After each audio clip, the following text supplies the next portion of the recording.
Je suis le docteur Smarito, je suis chirurgien esthétique FMH. Je réponds bien volontiers à des questions que nous avons reçues sur la greffe de cheveux. Alors la greffe de cheveux, il y a des questions qui sont récurrentes.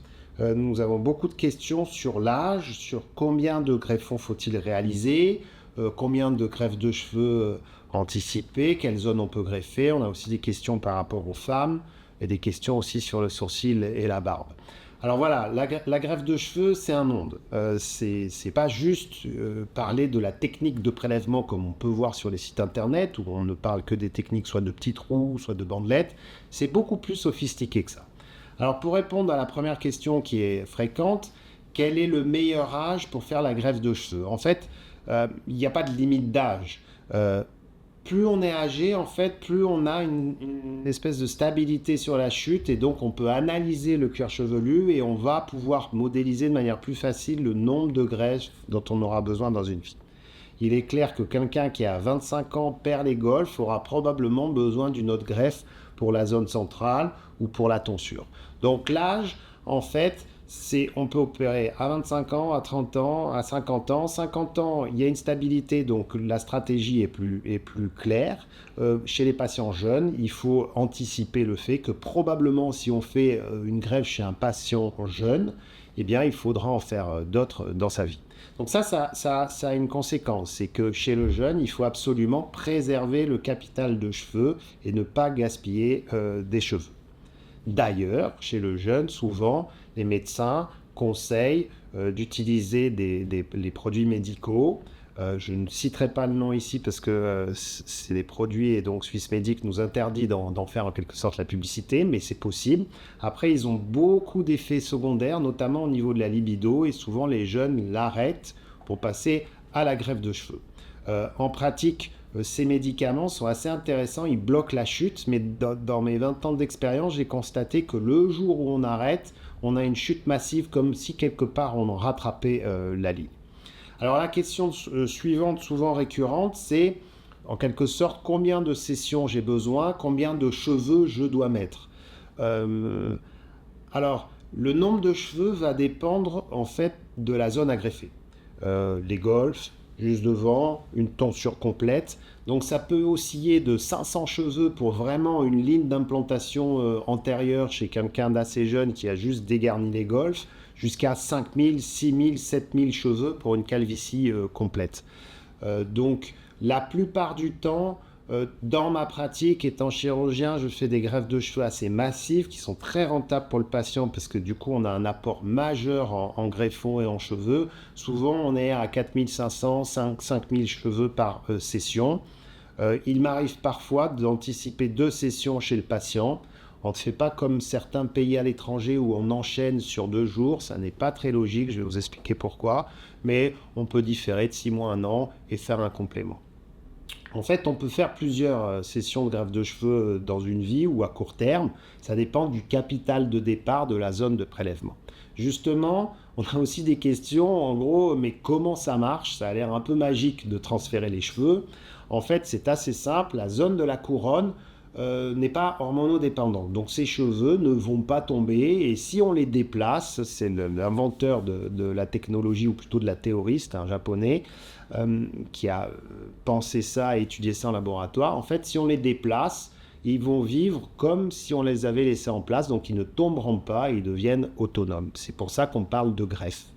Euh, donc, la zone de prélèvement, c'est toujours la couronne et on va le déplacer sur la zone de greffe qui peut être la tonsure ou les golfs. C'est un petit peu différent chez les femmes puisque les femmes n'ont pas de zone de réserve en quelque sorte hormonodépendante.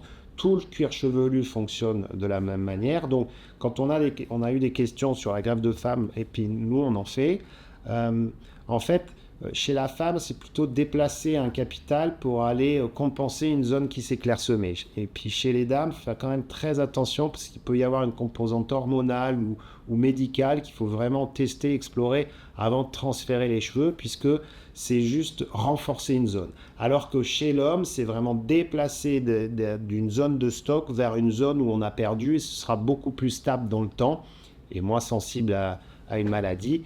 même si la plupart du temps, je fais un bilan médical chez l'homme pour ne pas passer à côté de causes de carence ou d'anémie ou de problèmes de thyroïde, par exemple. Il ne faut pas l'oublier, on a toujours une approche médicale dans un premier temps sur la greffe de cheveux parce que ça peut être un signe d'une pathologie. Alors après, petite subtilité, sur Internet, on voit plein d'offres avec les prix, les greffons, etc. Ça, il faut bien comprendre que il faut s'éloigner un petit peu de l'aspect marketing de la greffe de cheveux que l'on voit partout, y compris dans le tourisme médical. La greffe de cheveux, en fait, déjà, il faut comprendre qu'un cheveu ne veut pas dire un greffon. Un greffon, c'est le petit plot cutané que l'on va prendre, que l'on va prélever, par exemple, avec la technique dite de FUE, c'est un petit trou, la bandelette, c'est une bande, et que l'on va déplacer. Donc, un greffon peut contenir un cheveu, voire 2 cheveux, voire 3 cheveux. Il n'y a plus du tout l'histoire des cheveux de poupée, parce qu'à l'époque, j'ai connu, hein, on faisait des greffons très larges avec 30 cheveux dedans, et puis c'était très disgracieux. Donc aujourd'hui, on fait des micro-greffes, donc on peut faire un greffon à cheveux, mais ça peut être un greffon 3-4 cheveux. Ça dépend aussi de la zone d'implantation. On ne va pas implanter le même nombre de cheveux devant que derrière. Ici, on veut des cheveux très fins, unitaires, et derrière, on veut beaucoup plus de densité au mètre carré. Autre question que j'ai vue dans les questions fréquentes, finalement, est-ce que le cheveu est pareil que le cheveu normal? Oui, c'est votre propre cheveu. Je déconseille très clairement de greffer des cheveux synthétiques parce qu'après, on a des kystes parfois même à vie. Et encore moins le cheveu de quelqu'un d'autre, puisqu'il sera jeté instantanément. Et je crois qu'aucun chirurgien ne se permet de se faire ce genre de choses.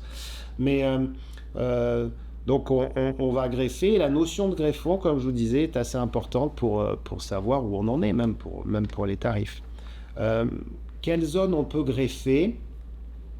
Alors on peut à peu près tout greffer. C'est vrai que la demande la plus fréquente, paradoxalement, c'est pas les golfs, c'est plutôt la tonsure. On a l'impression que vraiment le fait d'avoir le rond, un peu comme le rond évoqué au Moyen-Âge pour les moines, vraiment c'est quelque chose que les hommes n'apprécient pas. Donc je pense que la tonsure, il y a plus de demandes que les golfs. Les golfs, c'est un peu plus chez les patients jeunes avec la ligne qui recule, les coupes courtes à l'heure actuelle, donc c'est pas la mode.